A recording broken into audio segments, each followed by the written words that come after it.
Okay, good evening, folks. Thanks for coming tonight. As Rachel said, my name is Ed Fleming.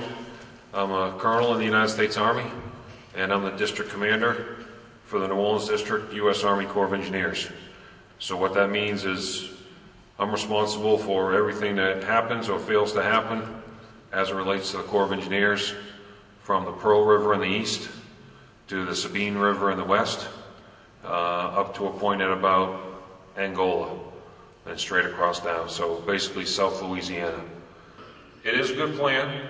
It does need to be looked at. There are going to be environmental concerns, but it is something that we need to take into consideration. Now, kind of back to one of the things I said originally, for me to do something, I got to have two things: appropriation and authority. Money and permission. I don't have any money, I don't have any permission to study any kind of barrier across the Chef and Rigolets. But we've studied a lot of it already, all the way back to the 1960s. So there is some data out there. But if Congress sees fit for me to study something that goes across Chef Pass and Rigolets, then they'll tell me. Congress will pass the law, Congress will pass a bill, the President will sign it into law, and it will say, the Corps of Engineers is authorized to study a barrier across Chef and Rigolets. That's what it'll say, or something to that effect. And here's money to do it. And don't go more than this amount. Who needs to make that request for Yeah,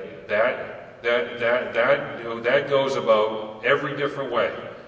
It can come from constituents who call up their U.S. rep or either of their U.S. senators and make a request. It can come from local elected officials. It can come from the Corps of Engineers. It can come from a lot of different places. And most times it doesn't just come from one place. Most times it comes from multiple places. Will you make that request with me? We'll see.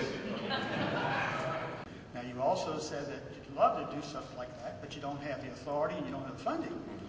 Well, you got the authority in 1965. Congress gave the authority, and that's when you started studying this, the gates. They've never withdrawn that authority. That authority is still there. You just shifted that authority from what you were looking at the gates, right. You shifted it over to New Orleans. They also authorized funding, and you changed the funding from the gates to New Orleans, just like you've changed some of the funding with some of the projects now. So we already have the authority. That's an interesting debate that we have had internal to our building. Because some folks will argue that the authority's still there. And other folks will say, well, you know what? We weren't given the authority to build a barrier. We were given the authority to manage the flood risk of a storm, okay? And so we looked at options.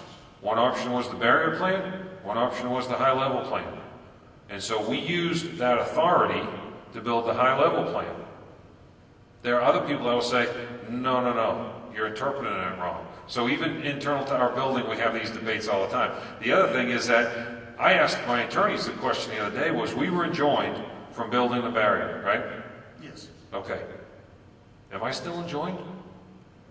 There's a federal judge that told me that I can't build that until I clear the environmental documentation. Right. And so I want to know, am I still enjoined? And they all kind of looked at each other and scratched their heads. I don't know, that's a good question, Colonel. I said, well, go find an answer for me. So we are struggling with these similar questions, and we'll do the best we can to work them out.